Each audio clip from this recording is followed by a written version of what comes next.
Mom is unconscious! The phone call from my brother during work was shocking. Our mother, who lives alone, resides near my brother's place. Being a worrier, my brother checks on her whenever he has time. Today, after finishing work, he stopped by our childhood home. He had called her before heading over, and she said she would prepare food for him. Yet, there was no response at the intercom, so he thought something was wrong and unlocked the door. He found our mother collapsed in the kitchen and quickly called an ambulance. My name is Susan. I'm 32 years old and work as a staff at an electronics store. Our father passed away from an illness about 5 years ago, leaving our mother living alone in our childhood home. I have been living alone because I often work overtime, and it's more convenient to be close to work. It's only about a 10-minute train ride to our childhood home, so I visit about once a month. Just recently, I saw our mother in good health at home. Despite that, I rushed to the hospital after hearing she had suddenly been taken there by ambulance. At the hospital, I met up with my brother, and when we entered our mother's room, the doctor soon came in and told us she had passed away. The cause was a heart attack. I was stunned, unable to accept the reality. But I couldn't dwell on my sadness. Unlike our father's illness-related death, I had never even considered the sudden loss of our mother, so there were many things to do for the funeral. By the time we finished the funeral, both my brother and I were exhausted. After that, we decided to split up and handle various procedures. First, we went to our childhood home to sort through our mother's belongings. As my brother and I were heading there, I spotted a cell phone store. Come to think of it, we need to cancel Mom's cell phone plan, right? I'll ask what we need to do. I could have called and asked later, but since it was on our way back, we decided to stop by. The cell phone store was busy when we arrived. On second thought, it was peak season. The store had a big promotion for student discounts, and none of the staff paid any attention to us. Did they think we had no business there because we weren't students? Slightly annoyed, my brother and I entered the store. I was approached by a staff who looked like an information staff, so I said, "I'd like to ask you about cancellation." The female staff made a blatantly disgusted face. "You want to cancel? Please wait a moment."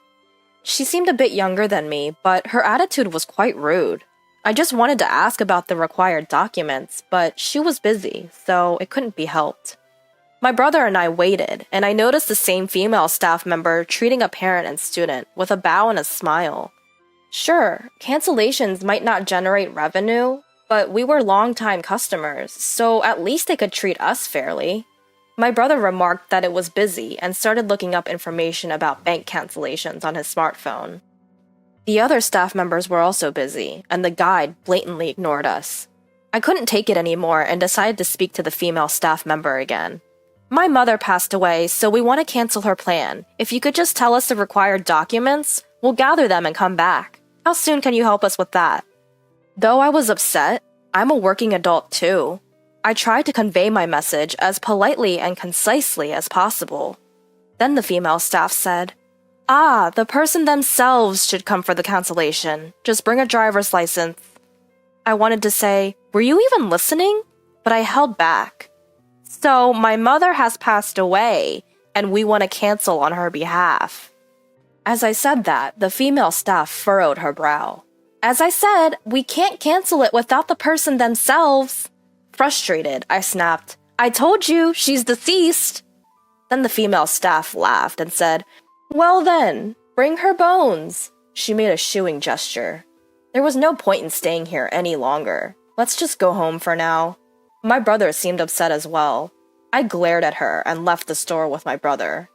I thought about talking back, but we were near our family home and I didn't want to cause a scene in front of the neighbors, so I held back for now. A few days later, we went to the cell phone shop again. We didn't want to be charged for another month, so we wanted to cancel as soon as possible. Since I work at an electronics store, I asked a colleague in the mobile department to look into it and gather the necessary documents. Our electronics store couldn't handle the cancellation process, but if we take a death certificate to the shop, they would accept it. I sometimes see customers complaining about not being able to cancel at our store, and I finally understood how they felt. I never thought about the differences between mobile shops before. We were still in the process of cleaning up our family home, so I met up with my brother there and we headed straight to the cell phone shop. We considered going to another shop, but it wasn't our fault, so why should we have to accommodate them? Plus, other shops were far away. We entered the shop, hoping that the female staff from before wouldn't be there. However, she was the one greeting customers again. She seemed to have forgotten about us, so when I said, "We were here before and our mother passed away, so we came to cancel her cell phone," the female staff looked shocked as she looked at my face. "I brought the necessary documents, so please proceed." As I said that, she put her hand on the earpiece she was wearing. By the way, the earpiece is a type of small radio, which I also wear at work.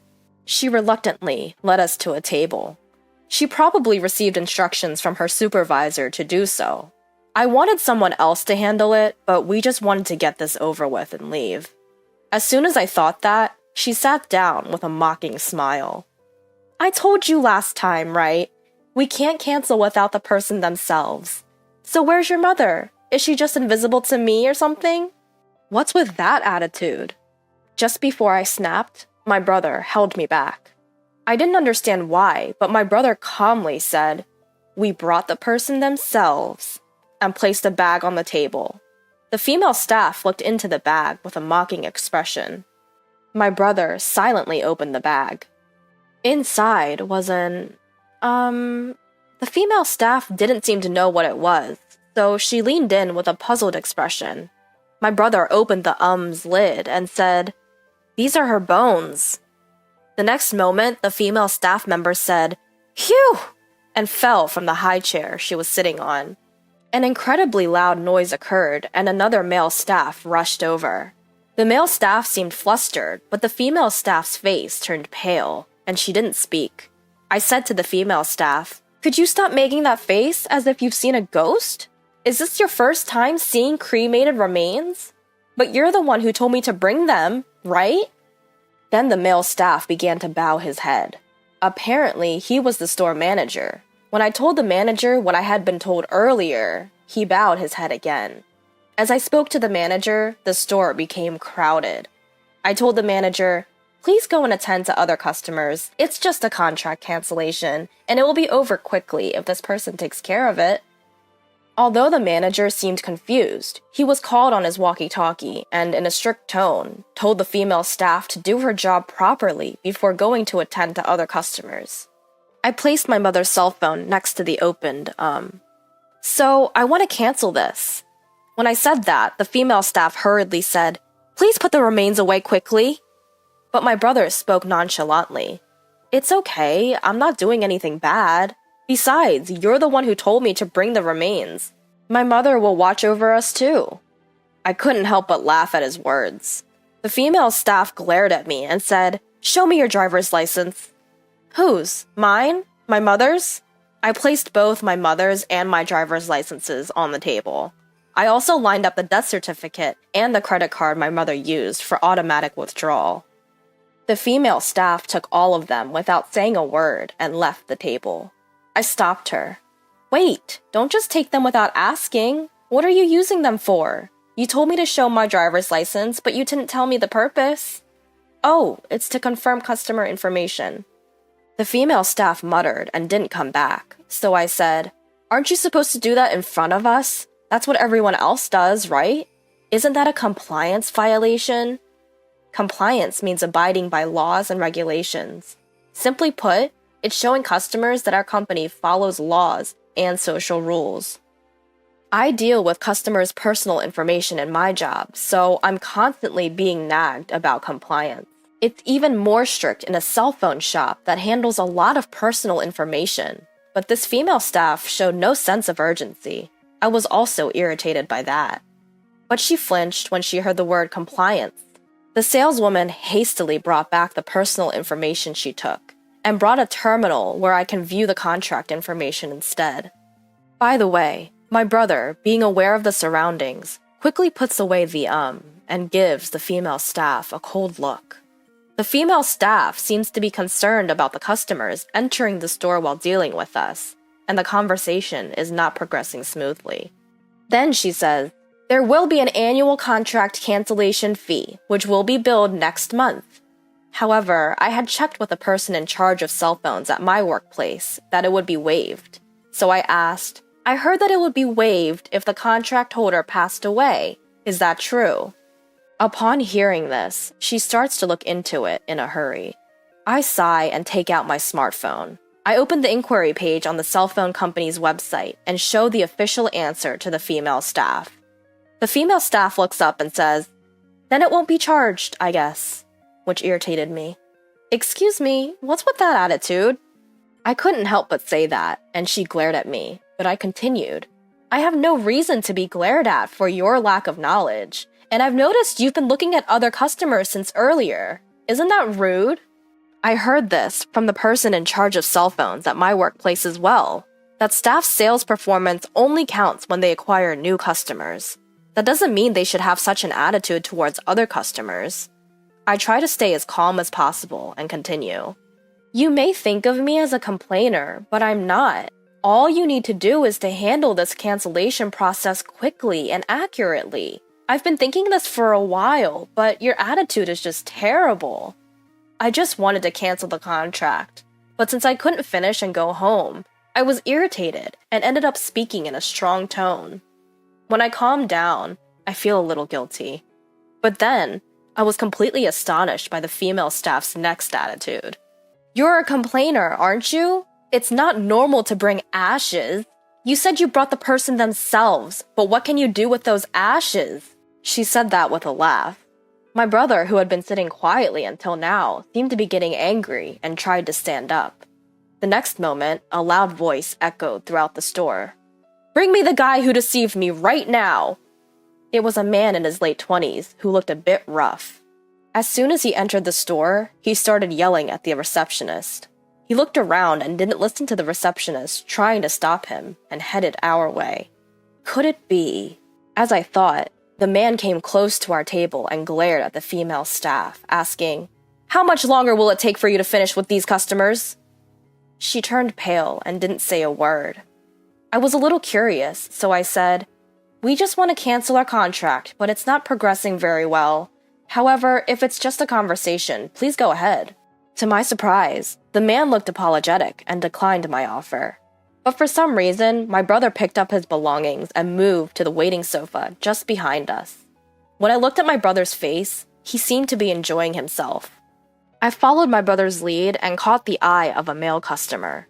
He nodded slightly and stood in front of a female staff. Just as I wondered what was about to happen, the male customer began speaking harshly to the saleswoman. The other salespeople were busy with customers, and the greeters seemed to be new and flustered, so nobody stepped in to stop the man. From what I could hear, he had signed a new contract a week ago and was angry because the content of the contract was different from what he had discussed, and he had been given many options without his consent. I had heard that such misunderstandings were common at our store's cell phone department, so at first I thought the male customer might be mistaken. But then the saleswoman said something outrageous. That kind of minimum fee doesn't help my performance. Since you signed the contract, can you stop complaining? I then remembered something.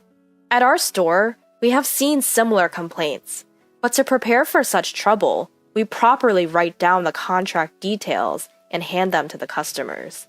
Even if there's a complaint, that serves as evidence, and after explaining to the customer again, they usually calm down and accept that they misunderstood. But I don't know if it's just this store or this saleswoman, but there seem to be no such measures in place, and it seems that the saleswoman ignored the customer's wishes and acted on her own. Of course, he had every right to be angry. I was already surprised enough, but then the saleswoman suddenly got up as if remembering something. As we were taken aback, she quickly returned. She had a driver's license in her hand. I forgot to return this the other day. I'll give this back to you, so please just leave. It appeared to be the male customer's driver's license. The man was furious again at her unapologetic attitude. I was searching everywhere for it, thinking I had lost it somewhere. You should have contacted me when you realized. What's wrong with you? Is this staff insane? The store manager, who had just finished seeing off other customers, rushed over. He apologized profusely, but of course, it was not a problem that could be forgiven with an apology. The manager took the saleswoman to the back for a moment. Then, the male customer apologized to me, and as we engaged in a light conversation, he said, "You seem to know a lot. Are you a cell phone person?" I told him that I was a salesperson at an electronics store, and the male customer seemed satisfied with that answer. At first, I thought he looked tough and scary, but after talking to him, he was surprisingly normal and even apologized for surprising me earlier.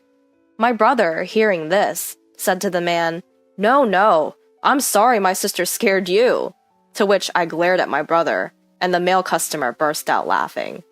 After a while, only the manager returned and apologized again. He told the male customer that they would like to verify the facts and take appropriate action after contacting him later. The male customer sighed, nodded to us, and left. We asked the manager to process our cancellation, and it was done in just a few minutes.